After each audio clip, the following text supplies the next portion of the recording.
Cool. Welcome everyone to this week's Parsha. For those of you who haven't been here before, just because the camera's on doesn't mean you don't participate. Participation is encouraged. Yeah, there we go. Cool. So we are now on Parshat Shoftim, Bami Parsha.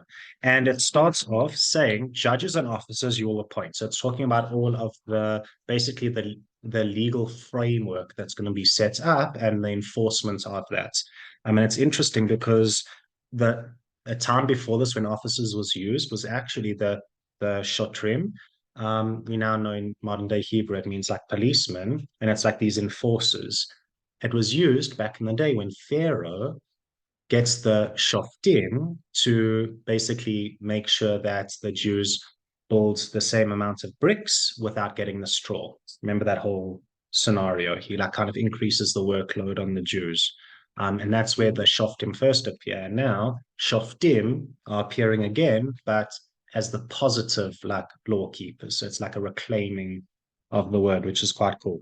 So it then has a very famous sentence here right at the beginning. Tzedek, tzedek tirdof. Righteousness, righteousness you will pursue, which means that the ends don't justify the means. So we are pursuing righteousness, but we need to do it in a righteous way. Makes sense. It then gives us, it says, don't plant an idolatrous tree, don't erect for yourselves a pillar. It's going to seem like we are jumping around a heck of a lot and it's very random, and we'll deal with that at the end. So just keep that for now. It then says we won't slaughter ox or lamb or kid where there's a blemish, because we only allowed basically when we were giving an animal as a sacrifice, it needed to be a healthy animal. So actually now what they would do is like kind of blow up the lungs in order to see did it have some sort of lung infection that it would not infection, like a disease that it would have died. And if it did, retroactively, it's not kosher, which is interesting. I didn't hear that. So the then it says, if there will be found among you in one of your cities, a man or woman who commits what is evil in the eyes of Hashem to violate the covenant, and he will go serve the gods of others. So it's talking about now what to do with idol worshippers, and it says that don't have pity on the idol worshipper. They will be stoned to death. And remember, it says quite specifically here, but the testimony of two witnesses or three witnesses will a condemned person be put to death. He will not be put to death by the testimony of a single witness. Now, this is something that's really important to remember when it comes to all of our interactions with what's it called? Um, help me, capital punishments. Thank you. Lawyer on my left helps me remember. So when it comes to the capital punishments, we kind of sometimes have a very what's it called, like Stone Age sort of vision of like this mob coming and pulling someone out of their house and stoning them to death, like in Shrek.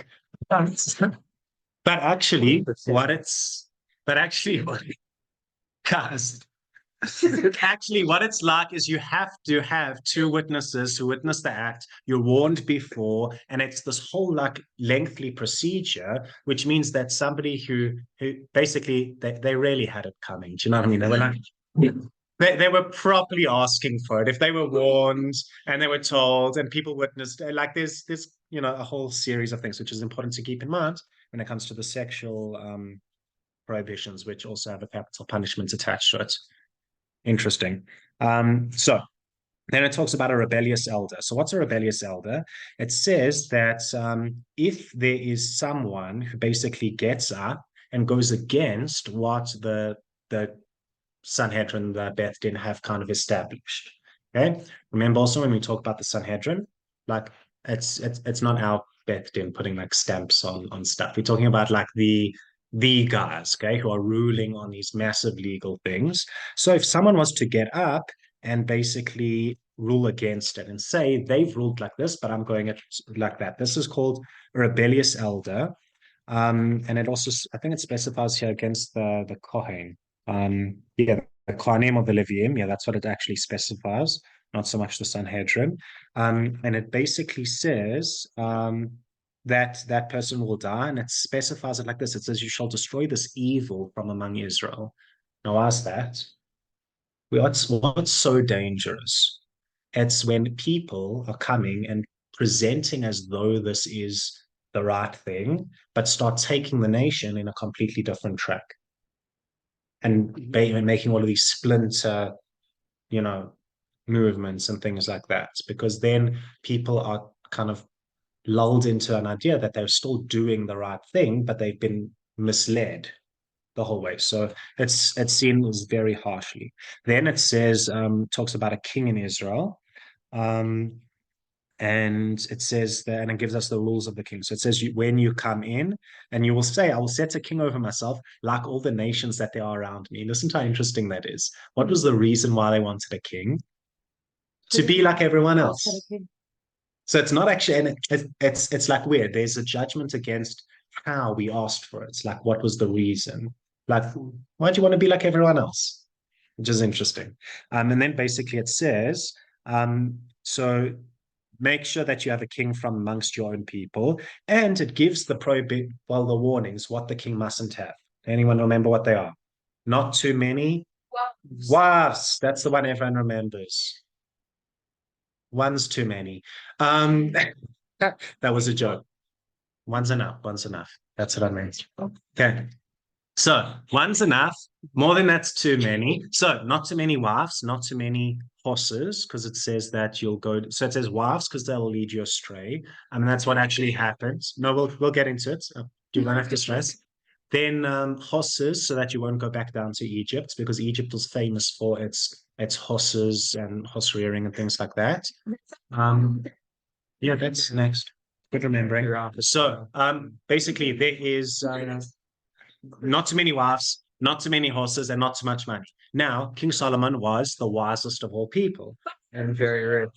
And he also was very rich, and he also kept a lot of horses. And this is seen as basically he was the wisest of all men. So he thought, these prohibitions are for people who aren't like as clever as me. Layman. Exactly, for lame, the regular old schleb kings that aren't me, the wisest in the world. And this actually is a really, really strong example of why we listen to the Torah, even if we think we can figure out a clever way around it.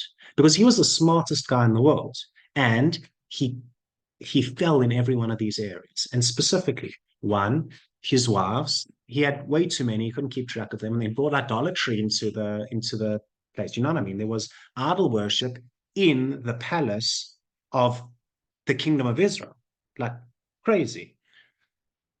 And then get to me. The other one was the horses. He ended up going, like, sending people, down to Egypt for that trade. And most importantly, the riches, the heavy tax that he ended up putting on the kingdom was one of the main reasons why it split after his death. And there was like basically a civil war. So these are all really, really important things. Yeah.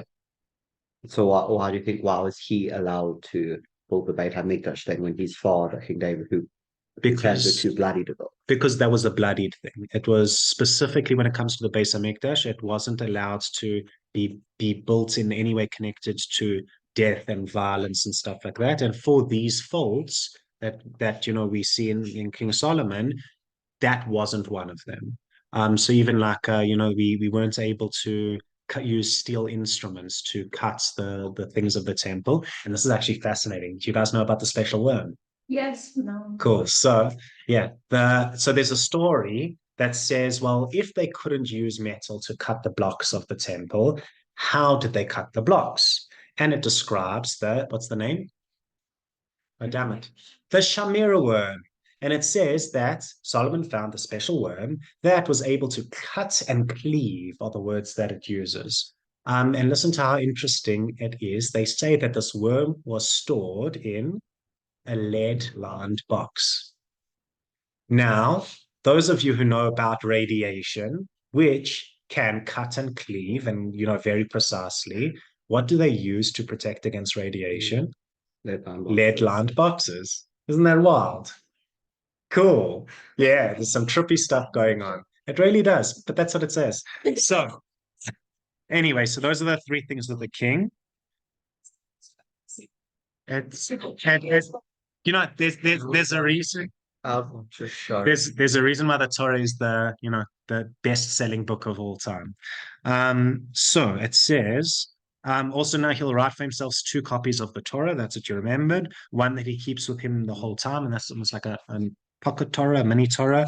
And then the other one he keeps in his treasury, if I'm not mistaken. That can't be too big. True to war. Yeah. So then and it says, so he doesn't become haughty over his brethren.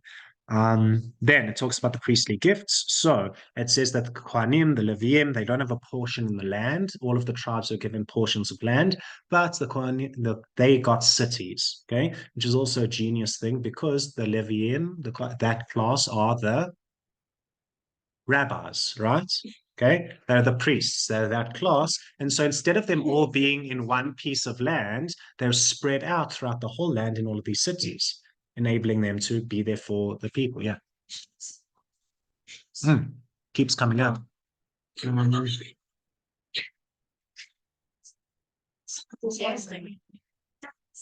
not be able to answer this specifically. I'll make a note and find out why the specific thing is repeated, but there's a lot of repetition. Oh, what's actually really cool, this is the answer I'll give without even knowing it. There's an insane thing I love Rabbi Thorman from Man of Beta. He, like most of the deep dives that I'll do, the voice note that I'll send out are from his stuff, and the people he works with. But one of the fascinating things that he shows are what's known as chiasms. That's the fancy word for when it goes A, B, B, C, C, D. Okay, when the ends of a series keep matching until you get to the center. Okay, so basically if I said I went for a walk and then I got a sausage and then I ate it and then I got a sausage and then I went for a walk. I mean, shocking example, but you understand the thing. Thank you. So the point is what he shows, and he's not the first one to do it, he just spells it out very clearly, is there are these massive atbash chiasms throughout the Torah. And when you start seeing repetitions like this that kind of don't make sense, you use them as clues to start picking up on the rest of the pattern. And he just has these maybe I'll find one and play it for you one day. I'll send it. Yeah, I'll put a link in the description. Thank you, Tanti. And they're the most fascinating things where you see these insane, almost superstructures where you can zoom out and you're looking at the Torah and you're seeing a connection that's going all the way through it. And what's the amazing thing about it? There's something in the center. So it brings in this principle that you then get to take outward again. And it's just the most fascinating thing. The Torah is wild. The Torah is absolutely insane. And it's got so much detailed information that's not just in the text as we read it, but it goes into the depth, it goes into the structure. It's just very, very cool stuff. I'll try and there are chiasms that happen later. I will definitely show them to you.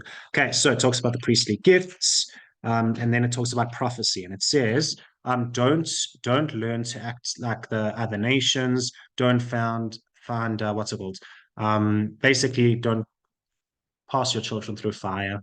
That was sorcery. Don't do divination, astrology, omens, sorcerer, animal charmer, all of these things. By the way, astrology. By the way, don't stress, you can read the U magazine. But don't. Yeah. So there's a beautiful, I think it's at the end of Masechet Brachot. It's got a beautiful story where it's just been, I think it's Brachot, where it's just been talking this massive thing about all dreams and these dreams and these interpretations and these signs and these all sorts of stuff like that. If I'm remembering it correctly, but basically it ends off with a story where I might be mixing some things together, but stay with me. It's definitely at the end, basically. Avram says, I know that I'm not going to have children. I've seen it in the stars. And Hashem responds and he says, En mazal leIsrael. There is, I honestly could have completely screwed up that story, but the point is, it's the idea that at the end of the day, yes, there are these stars and these signs and these powers and these things. That's almost like the cosmic setup that Hashem has kind of put into place to kind of run things in a way, but we're above that. We're beyond that. So yes, there are energies in the thing, we can play with them, but it's always a mistake to think that you're bound by it and controlled by it. Well, That's the distinction. Yeah. Exactly. Yeah. Should I? Would you elaborate? You may elaborate. Destined to marry Esau. She was the older daughter, and then Rachel was destined to marry Yaakov because she was the younger daughter. And Leah cried and cried and cried and prayed and prayed and prayed, and we know that she, for the viewer who's not viewing me, it's air quotes, changed her face, and she then was able to marry Yaakov as well, which it's like a way of her, quote unquote, changing her fate. Amazing. And then it says you don't need these other prophets because you'll have your prophets. God sends his prophets to Israel, and it says Hashem will establish a prophet, like basically like Moshe conveyed the words of Hashem. There will always be a prophet to guide you through these, and not always. Then Hashem says, I'll establish a prophet for them among their brethren. I'll put my words in his mouth. And basically that's that. And then it says, when you say in your hearts, how can we know the word that Hashem has not spoken? If the prophet will speak in the name of Hashem and the thing will not occur and has not come about, that is the word that Hashem has not spoken. With willfulness has the prophet spoken it, you shall not fear him. So it has a clear line in the sand. The prophet doesn't get to make things up as he goes. Like, do you know what I mean? It needs to actually be coming from Hashem. What he says needs to actually be coming true. Otherwise, it's not a prophet. Which, I mean, like, it sounds obvious, but it's not so obvious. Think about the amount of charlatans out there that have been able to trick congregations and communities and things like that. This is the line in the sand. As a prophet, if what he's saying actually is coming true. Cool. Yeah. I don't know if you remember, but last week we mentioned false prophets. Yes. So how come we're not mentioning prophets together? Maybe it's part of the chiasm. Yeah, I don't know. But that is an answer that I'm happy to put out there. Okay, then we learn about the cities of refuge. So it says that you'll separate 3 cities for yourself in the land. So there were 3 of these cities that were in the Israel proper, and 3 that were on the other side of the Jordan River. So there were 6 total of these cities of refuge. And it says that if a killer, basically an accidental killer, will flee there and he will live. And then it describes accidental killer. It says, if somebody comes into the forest to cut trees, he swings the axe, it slips out, it goes flying, and it kills his... There's been so many cases on that. It happens. Make you fun fact. So for those of you on this live stream, apparently the law students say that this comes up quite often. So it says that he will flee to the city and he will live, okay? Unless the Redeemer of blood will chase after the killer because, he'll be quite angry. And it says, there is no judgment of death on him, for he did not hate him from yesterday and before yesterday. Okay? Well, you killed him today. Well, finally enough, that's kind of what we're going to see here. So there are parallels which Rabbi Foreman draws from this story and a far earlier story in the Torah. Yeah, you might be guessing correctly. No. So he happens upon his friend, right? He didn't hate him before. This wasn't a pre-planned, premeditated murder. He kills him, and after the fact, he finds refuge. What we see, and they're not the links are far clearer in the longer version of this video, but I narrowed it down to these. This starts to evoke images of the earliest murder, Cain and Abel, okay? Because if it was the first murder, then he didn't know that it would kill him, right? Right? If there had been a murder before, then how do you know that this is going to end up in him ceasing to exist. So at best, it's an inadvertent killing, right? Because it's the same like do you know what I mean? The ughter, they're doing something, they're not necessarily with the intent to cause death, but what results from it? Death, exactly. I'm so sorry. We'll rush through it so the lawyers don't get PTSD. So anyway, how does Hashem react to this, right? Well, he doesn't kill him, right? He's a murderer, but he doesn't exact this capital punishment, which is something that happens upon murderers. Interestingly enough, what does Cain do the very next thing? He becomes a city builder. Okay. And we've got these like cities of refuge. It's an interesting link. And he himself gets refuge. What does he get? He gets the mark of Cain, which gets popped on his head, which you read it initially, it seems a curse, but you read through it properly, and it's very clearly protection. He says he's worried about people avenging him, and he gets this mark that kind of stops people avenging him. So these same out there, it says that Rashi's take is if there were no other people, then it was the animals of the field that would seem and take vengeance. What's it called? Now we're jumping back to Adam and Eve. We know for a fact that there are parts of the Torah that you cannot take literally. In fact, there's some parts of the Torah that if you do take literally, you are liable. Do you know what I mean? You can literally be punished in the courts of law, Jewish law. What's an example of that?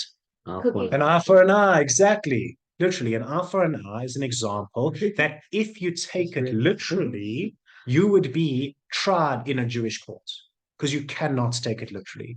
So there are other stories in the Torah as well. How do you tell? Well, there's nuance behind it, and the key thing is if you clearly see, there's always a lesson behind it. There's always a meaning. There's always stuff. But the question is it allegory or is it literal? And when you hear about how Adam is described, first of all, the creation story has two creation stories. Okay? When you read the beginning of Genesis, it says God created them. And then there's a little digression. And then it talks about the whole story of taking the ground dust from the earth, mixing it with the water, making the clay. And how does Hashem create humanity in that second story? Blows life into them. Now, what separates us blows a soul into them, actually. That's the specific thing. What separates us from animals? The soul. That higher order thinking, those capacities, those functions. That's really, at the end of the day, the defining factor that separates us from animals. So it's perfectly sensible that there would be, because also he builds cities. Who's he building the cities for? Right? Very next thing. Who, like you said, who's he scared of? Well, it makes perfect sense. Adam is described as a super soul. He's described as the root soul, the soul of all souls, that then breaks up into 300 root souls, which then splits into all of the other ones. That's how we get to the 600,000 like idea. It's from that. And specifically, it makes perfect sense that there would be Homo sapiens bumbling around that aren't necessarily distinct from animals because they don't have this higher order soul. And that story of creation is the story of soul, life, godliness entering humanity. So that's a little digression into Genesis. So now we talk about these cities of refuge. We were talking about Cain and Abel before we got distracted. So anyway, basically the point is there's this sort of thing where what's the real crime? It's apathy. He didn't care, because when's the point where Cain turns into the villain in our eyes? It's when Hashem says, where's Abel? And he says, I'm my brother's my brother's keeper. And that's the real tragedy here. And there's this like the opposite of love, of hate, can be love, which is very passionate, but it can be indifference, where I don't even care enough about you to hate you. And this crime here is a crime of apathy. And how do you kind of fix against that? You have compassion. You care about this person, but he's exiled. And in his exile in the city the whole time, the only thing he can think about is like the compassion. He's here because he never extended this compassion that everyone else has extended to him. It's like an interesting societal take. Okay. Now, it says preserving boundaries. Do not move a boundary of your fellow. Talks about edim zomamim, conspiring witnesses, where witnesses will come together and falsify statements in order to try and get someone judged. Okay. What do they get punished with? Whatever judgment they were trying to inflict upon the other person. Cool. If they were trying to get him accused for something that would receive lashes, then it's lashes. And bringing us to the famous thing,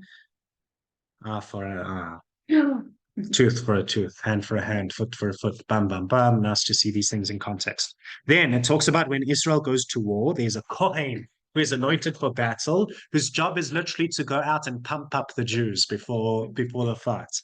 And he says, "Hear Israel, don't be scared." And then the Shoftim come, the officers come. Now, this is the fascinating thing. Remember, we said this is, Shoftim Shotrim, right? So what we said is that what do the officers do? This is what they do. This is when they appear in the story. So all the way back when, what were they doing? They were not caring about the Jews. They were oppressing them. They were putting this harshness on them. Now, what's the role of the officers? Their role is to go out when we've declared war and say, anyone who's built a new house and you haven't lived in it, go home. Anyone who has planted a vineyard, you haven't eaten from it yet, you haven't made wine from it, go back to your vineyard. Anyone who has married someone and betrothed someone, so gotten engaged and hasn't got married yet, go home. And then they say, anyone who's scared, join them. So we won't really know if you're scared or if you have a vineyard or if you have a side chick. That's the idea, right? So everyone goes home, which is also a beautiful now contrast between the complete lack of care before, and now their function is literally to take care, which is beautiful.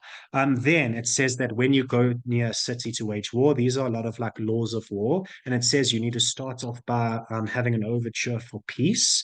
It says that there's certain peoples that we weren't able to attack. It says get rid of certain people because they're abominations. They will basically kind of hook you in. And then it says when you have besieged a city, you're not allowed to cut down any fruit trees. Yes, here we see the first environmental protection laws, which is pretty cool. And it says here, what does it say? Yeah, it says, Ki Adam eitz hasadeh. That's a famous quote, because man is like the tree in the field. So it's don't cut down the fruit trees. Anyway, I know that quote, so I was excited when I saw it. Anyway, so then it ends off, and yes, we are ending off with an unsolved murder, which is if there's a corpse that is found, okay, and he's been murdered, no one knows where this person is, and you don't know who killed him. So the elders and judges go out and they measure a distance between the nearest cities. I'm literally as a kid, and I can see it. Yes. They go and they measure and they see, and basically what they do is they figure out which is the closest city. That city is then liable. Those elders then bring a calf that hasn't plowed. They take it to a field, what's called a valley, which is really harsh, so nothing's been grown there. And there they kill the calf and they wash their hands of the blood and say, we didn't kill this guy, basically. His blood isn't on our head. Crazy thing. It's very freaky. Now, what's happening? Cool. And it says, so what's the idea? Well, first of all, a bunch of old, elders from the city aren't exactly your prime suspects for the murder. What are they doing here saying we didn't commit the murder? Do you know what I mean? We're not live. Exactly. No, that's not what it is. What it is they're actually taking accountability for what they were supposed to do. This is a traveler who is he doesn't have people, you know what I mean? He's new to the city, he leaves. Why do you think they need to measure which is the closest city? Because they're liable, no one looked after him. if he had been looked after, if the way that the elders had established the city, they welcomed people in, they gave them, food packed for the road, they escorted them to the next place, then the murder wouldn't have happened. So it's a reflection on the society that didn't have the care and take care of them. And why is it a calf that had never plowed and a field that had never grown? The potential. Exactly. This guy who's been murdered, all of his potential has been lost. Yeah. Exactly. Quite nice. Cool. Now let's talk about the very cool thing. Basically, and with this we end and we conclude. What we've seen here is that Shoftim, so Inu Shalev points out that we're in the middle of this densely packed random list of laws. It starts last week, Parsha and Ray, and it continues for like 4 more Parshas. And it starts with this idea of like blessings and curses from last week, and it's got the sentence of Hagrizim and Haravel. Okay. And I can answer your question now. Yes, there's no new narrative portions because when it talks about Hagrizim and Haravel, there are instructions to say when you're in the land, you will do X. It's not the actual story of them doing that. Makes sense. I think it takes place. Okay, now I've actually just brain farted again. I'm pretty sure it takes place in the land.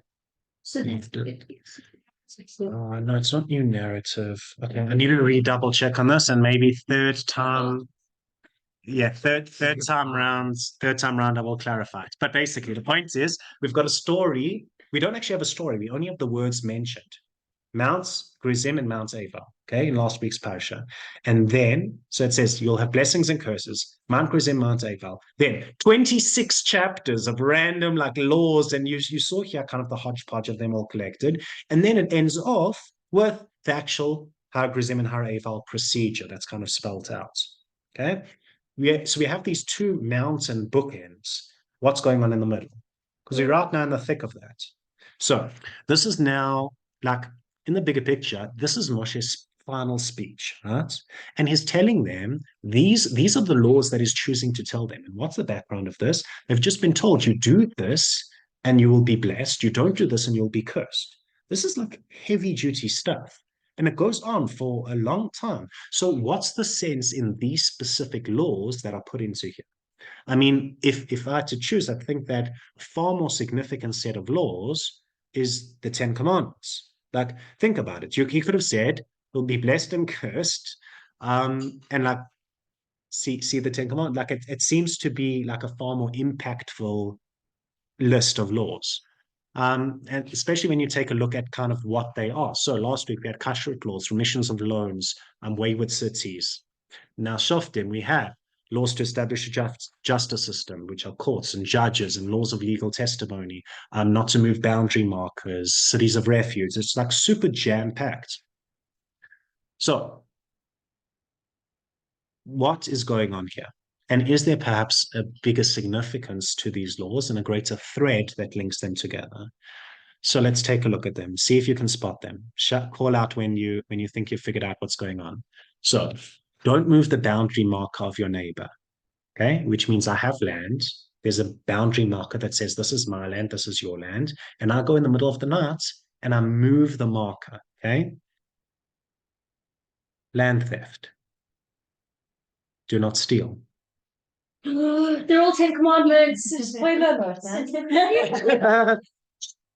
One witness. So one witness can testify alone. If a witness was lying, he's then punished with whatever judgment he wanted for his fellow. Okay. That is, do not bear false witness. Exactly. Okay. So you see the pattern. Cities of refuge for a murderer. Okay. Rotzach is not called a killer, he's called a murderer. Lo tirtzach. Do not murder. Okay. Idol worshippers must be put to death. Okay, this is a giveaway. This is a giveaway. Idol worshippers must be put to death. Which of the 10 commandments is this? Don't worship idols. There we go. Okay, so you see something really cool here. Is it possible that these densely packed laws are actually just different expressions of the 10 commandments? Very cool. So why doesn't Moshe just cut to the chase? Okay. You'll be blessed and cursed if you don't do these things. reference 10 commandments from a few parishes ago, like cut to the chase. So, and also not only that, but there seem to be different ones here, even like contradictory ones. Like, for example, you've got cities of refuge. So yes, it's talking about a murderer, but the 10 commandments say don't murder. And here it says, make these cities of refuge where a murderer can run away to so he doesn't get punished. Okay, it's like contradictory. It's like really interesting. So what if the big commandments, okay, these big 10 are teaching us a principle? And so it's do not murder. And then the law now gives principles some nuance. What I mean by that? So there are different types of murder. We've got, and they're not all treated the same. So we've got like, what's it called? Actual intentional murder, premeditated murder. So not all murderers can go to a city of refuge. Only an accidental murderer can. They are exiled. Intentional murderer is put to death. Okay. And yeah, basically, even though he didn't mean to murder his friends, the text still calls him a murderer, this accidental murderer. And so he was negligent, he is liable, but he's not a full-blown murderer. So what we see is like we're deeply sensitive to human life. First of all, in all of the things that we put to preserve life, it's expressed as death to intentional murderers, and it's exile to accidental murderers. It even has expression in our building codes, right? In next week's parasha, we're going to see a law that says when you're building, when you have a building with a roof, you need to build a fence around it so nobody falls off. What happens if you build and someone falls off? They die. Exactly. So even within how we build our things, there's an expression of do not kill. So what these laws do is they show us the larger principles of the 10 commandments and how they can express themselves in everyday life. Because think about it, how many times have you had the opportunity to not kill? Right? Like, I know you joke like, oh, every day, like, but really, like, how many times have you really been faced with a challenge to not kill? But sadness, yeah. But listen, if you can embody this principle when you build your house, when you are chopping wood or any other dangerous activity where you choose to be careful, when you're driving, when you're doing all of these things.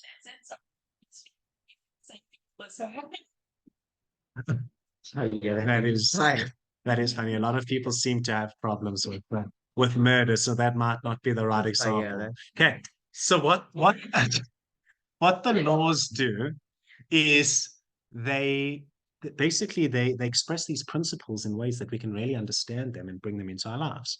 So we've got honesty in courts, 2 witnesses, punishment for false testimony. That's don't bear false witness, right? Next week we get sexual prohibitions. That's don't betray relationships. That is adultery. It helps if you know your 10 commandments. What about wayward son, sending the mother bird away? These are all expressions of respecting the relationship between parents and child. This is honor your parents. And we see this everywhere. It's wild. And what about returning lost objects? How cool is this? Not only do you not steal from someone, but you go out of your way to return an object to them. It's beautiful. So that's a beautiful. Basically, the 613 commandments, they help us understand, like embody and experience what these underlying values actually are, these values that define us as a people. And they show us these original 10 commandments that they're not just rules to follow. They're not just like things to check off. They foundational principles. They're these overarching rules that really affect how we live and how we express ourselves in the world. And that's the beautiful thing, because that's why we get here the blessings and the curses. Because if a society doesn't follow these, then of course it's cursed.